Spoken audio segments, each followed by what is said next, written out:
Friends जदि आपणकर पैतृक संपत्ति को बा आपणक संपत्ति को कौन सी व्यक्ति किसी फर्जरी डॉक्यूमेंट माध्यम रे निज नारे करि नैछि बेनामा ट्रांजैक्शन करि नैछि बुझि पारुछंती तेणु से क्षेत्र में आपन केमिति ताकू पुनर्बार फेरी पाइबे से रिलेटेड मु ऑलरेडी गोटे लॉन्ग वीडियो करिछि आपन चाहिले देखि परिबे।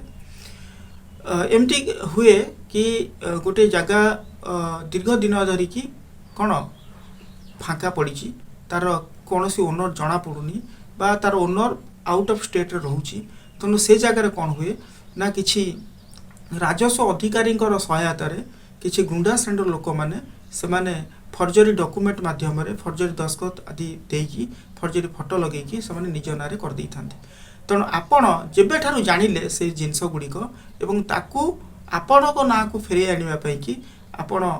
सीधा सड़क हाँ केस करें सिविल कोर्ट रे एवं ताकू से जो ट्रांजैक्शन को भॉइड बोली डिक्लेयर करें एवं आपण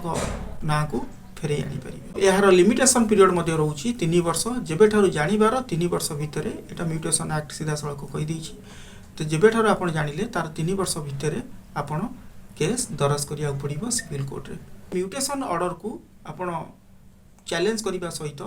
सेटा सेट मध्य करि परिबे सिविल कोर्ट रो द्वारस्थ होइकी एवं जो व्यक्ति एमिति चीटिंग करिछि बा ठकी की फर्जर डॉक्यूमेंट करिकी आपणक जगह को ता नारे कर देछि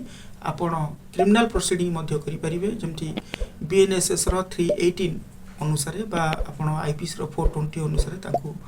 कोन अब क्रिमिनल प्रोसीडिंग मध्य ता अगेंस्ट रे हे परिबो जाकि से अरेस्ट हबो एवं जेल रे मध्य रहिबो।